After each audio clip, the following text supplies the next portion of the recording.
Hey, man. Hey. What's up, bro? How's it going, dude? Man, good to see you. Good to see you. How's everything? Everything's great. I can't complain, honestly. The weather.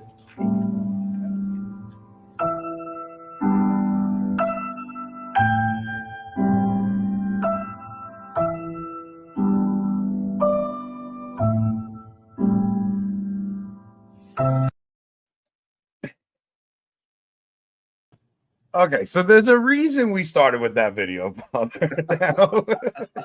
Okay, let's hear the apology. Come on. Okay, so a few years back, I took my son to see Scott Hahn at a parish on Long Island. And at the beginning of the conference, I saw you standing outside and I got really excited to see you, but you were on the phone. So I didn't want to bother you. So I just like came up and I was like, hey, Father, how are you? I love all your talks. You've done so much for my faith. So we then go in to watch the conference. Scott Hahn gives this amazing presentation on fatherhood and St. Joseph. And I kind of had a feeling you guys were going to sneak out before the conference was like quite over. So I grabbed my son and I go, come on, I'll get you a picture with Paul Blart. So we sneak out and I'm coming out to get a picture with Paul Blart. And I think you thought I was coming to get a picture with you. And Well, it led... At the time, I didn't know Kevin was standing right behind me because you were looking right at me. And I'm like, oh, there's the guy who wants to talk. So there you go.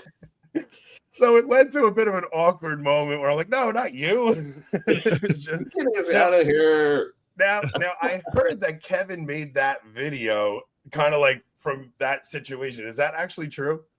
Yeah, I think so. I think that was probably the inspiration behind it. That's amazing. What was that like, even doing the conference with those guys? Like, did he have it at his house? Like, because we went and he had all the guys from King of Queens there. So I go to the same parish as Kevin.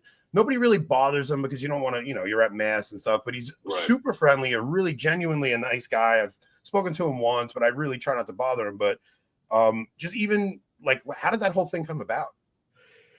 Well, Kevin knew Scott. I had not met Scott yet. Kevin knew Scott. And so at a certain point, a mutual friend of ours talked to Kevin and said, hey, Bob, what about getting Father Ripperger and Scott Hahn together for some private conferences? And so I did a few private conferences for them. And then from that point on, I was a friend with Scott's. And then Kevin wanted to know if I wanted to go listen to him talk. And I said, yeah, sure, why not? So we went and went to the parish, watched him, and then when we were coming out, that's when you dissed me. Yeah, I think I kind of respect that he doesn't like, he's not like the celebrity Catholic, because that is a danger. Like even you as a well-known priest, like are there dangers to being like the celebrity priest, or pitfalls that you have to watch out for? Well, the main thing, I think that I think the biggest mistake people make is they've got this idea that I've been trying to build that celebrity status, and that's actually not the case. It's kind of funny because originally I didn't put any of the conferences or any of the homilies that I ever did online, and then my sister asked me, hey, would you be willing to, so I can listen to them? So then I created a private YouTube channel. And then I made the mistake of giving one of the conference links to this one woman, and then boom, it just blew up from there. And then people have this idea I'm all over the place, and actually probably about 80%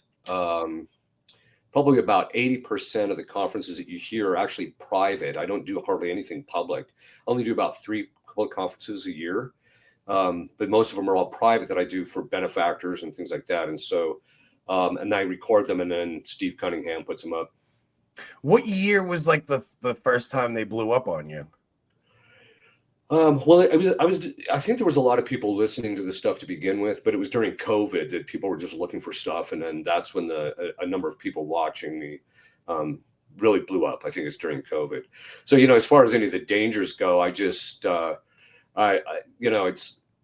I try not to focus on the fact that, a lot of people know me. I'm just trying to focus on doing the work that we were trying to do. But then also I figured at a certain point, well, if this platform has become what it is, then I'm going to use it to catechize people. And so that's why I maintain it. Otherwise, if I really thought that there were other people doing, a lot of, there are some people doing some good stuff, but I thought, if the bishops were actually doing their job and if the priests were doing their job, I wouldn't even bother.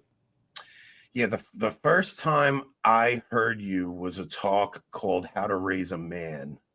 Mm. And when I tell you that talk was life-changing, it was so eye-opening, and I was like, what the heck have they not been teaching me my whole life? But this was Yeah. way before COVID, but it was like a version of Catholicism I had never heard before. I had never been presented with anything traditional before that.